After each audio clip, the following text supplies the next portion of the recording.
Good morning everyone. देखिए आज हम लोग पोएट्री सेक्शन का 8वां नंबर वीडियो देखेंगे जिसमें हम लोग बात करने वाले हैं फायर हिम चैप्टर के बारे में, जिसको कि लिखा है केकी एन दारूवाला ने। ओके, ये इनके लेखक हैं फायर हिम चैप्टर के। देखिए यहाँ पे थोड़ा सा देख लेते हैं, ये एक इंडियन पोएट हैं और साथ ही साथ ये शॉर्ट स्टोरी राइटर हैं इंग्लिश के। ठीक है, इनको साहित्य अकादमी अवार्ड भी मिला है 1984 में। ये आप देख सकते हैं, ये सोर्स जो है विकिपीडिया का, आप जाकर विकिपीडिया पे और भी चीजें पढ़ सकते हैं इनके बारे में।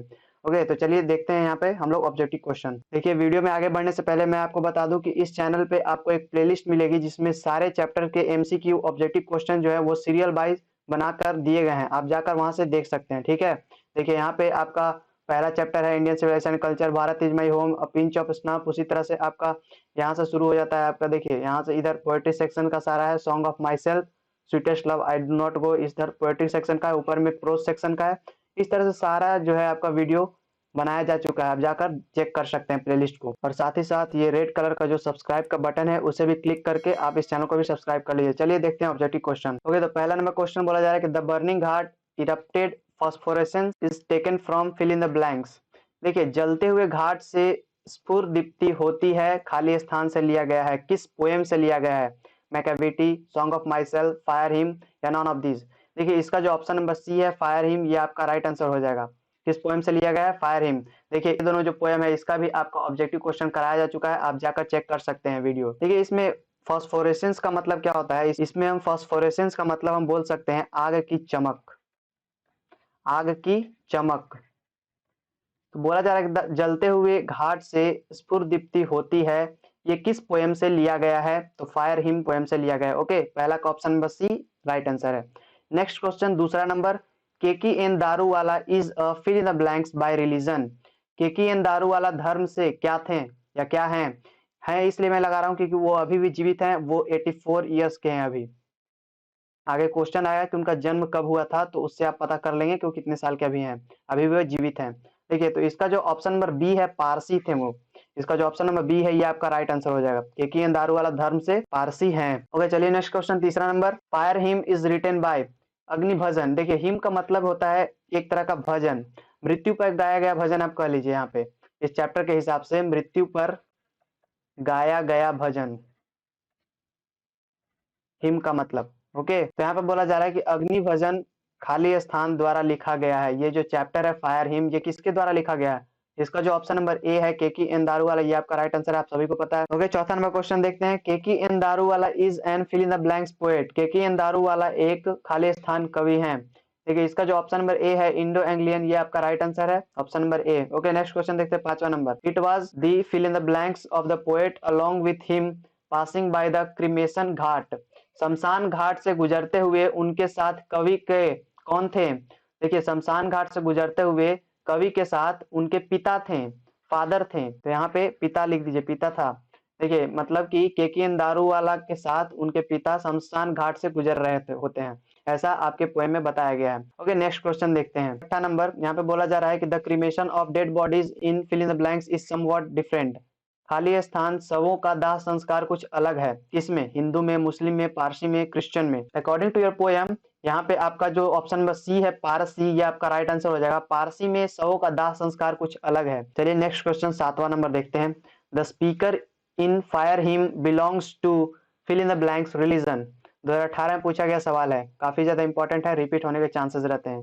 फायर हिम में वक्ता खाली स्थान धर्म का है, किस धर्म का है? फायर हिम में वक्ता किस धर्म का है? वक्ता कहने का मतलब यहाँ पे केकी एन दारूवाला, केकी एन दारूवाला किस धर्म के हैं? तो इसका जो ऑप्शन नंबर देखिए डी जो है ये आपका राइट आंसर है, जोरो आस्ट्रियन, ये आपका राइट आंसर है। किस धर्म से है? जोरो आस्ट्रियन, एक धर्म है, एक रिलीजन है, तो इस धर्म से है। देख फायर हिम में वक्ता किस धर्म का है? जोरो आस्ट्रियन, याद रखिएगा इसको, इंपॉर्टेंट क्वेश्चन है। ओके चलिए नेक्स्ट क्वेश्चन आठवां नंबर, Keki N Daruwalla consigned his firstborn child to the flames for cremation because the nearest tower of silence was how many miles away। देखिए केकी एन दारूवाला जो है उन्होंने दाह संस्कार के लिए अपने पहले जन्मे बच्चे को आग के हवाले किया, जबकि उन्हें कहाँ ले जाना चाहिए था? टावर ऑफ साइलेंस जो स्ट्रक्चर था वहां ले जाना चाहिए था, क्योंकि मौन का जो निकटतम टावर, यहाँ पे जो टावर ऑफ साइलेंस के लिए बोला जा रहा है, मौन का निकटतम टावर कितने मील दूर था? यहाँ पे पूछा जा रहा है कि कितनी मील दूर था टावर ऑफ साइलेंस, जिसके कारण केकेएन दारूवाला को अपने पहले जन्मे बच्चों को आग के हवाले करना पड़ा? क्या 100 माइल, 1000 माइल, 1 लाख माइल या नॉन ऑफ दीज? देखिए इसका जो ऑप्शन नंबर बी है 1000 माइल, ये आपका राइट आंसर हो जाएगा। 1000 मील दूर होने के कारण उनको अपने पहले जन्मे बच्चे को आग के हवाले करना पड़ा, जो कि मृत हो गया था। ठीक है, देखिए यहाँ पे 1 माइल इज इक्वल टू होता है 1.609 किलोमीटर। 1000 माइल का अगर एक्यूरेट निकाला जाए तो इसमें आप बोल सकते हैं 1609 किलोमीटर। 1609 किलोमीटर दूर होने के कारण किसका, टावर ऑफ साइलेंस का 1609 किलोमीटर दूर होने के कारण वो यानी कि केकेएन दारूवाला अपने पहले जन्मे बच्चों का जो दाह संस्कार है वो आग के द्वारा करते हैं, जबकि उन्हें ले जाना होता है अपने धर्म के हिसाब से टावर ऑफ साइलेंस में। ओके, चलिए नेक्स्ट क्वेश्चन देखते हैं। उम्मीद है आपको ये क्वेश्चन समझ में आ गया होगा। Next question 9th number, who has violated the tradition of his religion by cremating? किसने दाह संस्कार करके अपने धर्म की परंपरा का उल्लंघन किया है? अभी अभी आपने देख लिया। इसका जो ऑप्शन नंबर ए है केकेएन दारूवाला, ये आपका राइट आंसर है। क्या किया था उन्होंने? टावर ऑफ साइलेंस में जाने की बजाय उन्होंने अपने पहले जन्मे बच्चे को अग्नि के हवाले कर दिया था। ठीक है, तो इससे हम कह सकते हैं कि उन्होंने धर्म की परंपरा का उल्लंघन किया है, अपने धर्म की। ओके, नेक्स्ट क्वेश्चन 10वां number, tower of silence is related to? Tower of silence खाली स्थान से संबंधित है, किनसे संबंधित है? हिंदू से, पारसी से, सिख से या नॉन ऑफ दिस? देखिए इसका जो ऑप्शन नंबर बी है ये आपका राइट आंसर है, पारसी से संबंधित है। यहाँ पे टावर ऑफ साइलेंस जो स्ट्रक्चर है, यहाँ पे पारसी लोग मृत शरीर का दाह संस्कार करते हैं। ओके, चलिए next question 11th number, Keki N Daruwalla was born in fill in the blanks? Keki N Daruwalla का जन्म कब हुआ था? देखिए इसका जो ऑप्शन नंबर सी है 1937, ये आपका राइट आंसर है। 1937 में हुआ था और अभी वो जीवित हैं, अभी वो 84 साल के हो चुके हैं। ठीक है, 84 ईयर्स। चलिए नेक्स्ट क्वेश्चन 12th नंबर बोला जा रहा है, Sahitya Akademi award was given to Keki N Daruwalla in fill in the blanks? Sahitya Akademi पुरस्कार केकेएन दारूवाला को कब दिया गया था, ऐसा पूछा जा रहा है। तो देखिए 12 का जो ऑप्शन नंबर सी है 1984, ये आपका राइट आंसर है। 1984 में दिया गया था। उनका जन्म कब हुआ था? उनका जन्म हुआ था 1937 में। 1937 में उनको साहित्य अकादमी पुरस्कार मिला, 1984 में 1984 में, याद रखिएगा, इंपॉर्टेंट सवाल है। ठीक है, नेक्स्ट क्वेश्चन 13वां number, Keki N Daruwalla is well known writer of?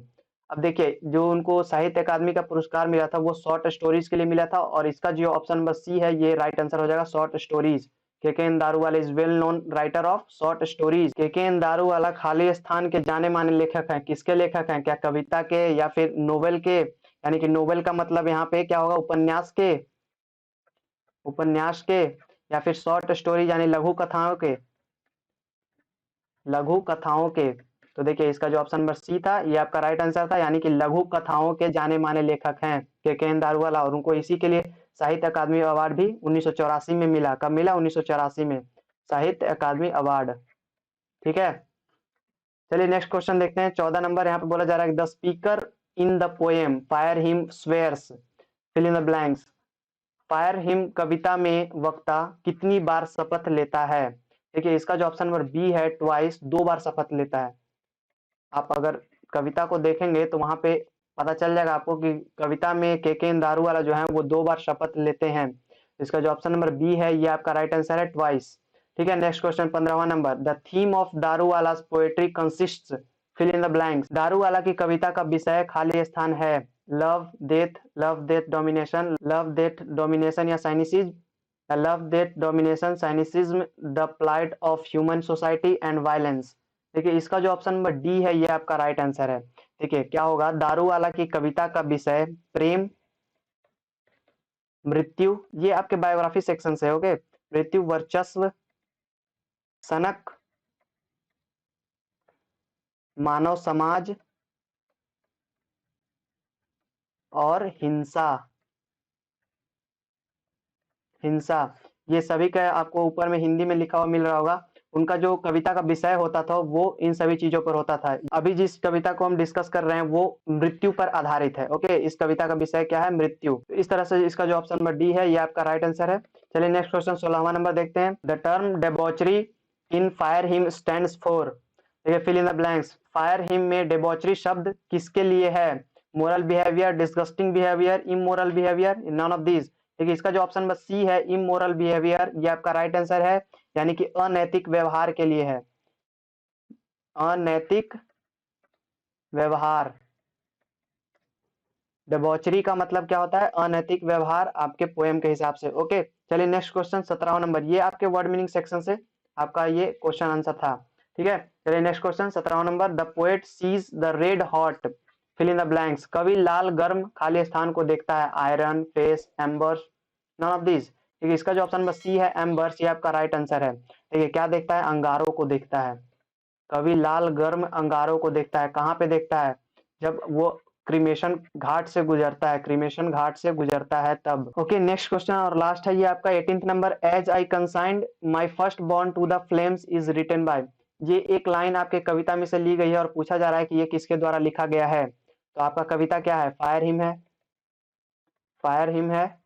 और इसकी एक लाइन है। फायर हिम को किसने लिखा है? केकेएन दारूवाला ने लिखा है। तो इसका जो ऑप्शन नंबर सी है ये आपका राइट आंसर हो जाए, केकेएन दारूवाला।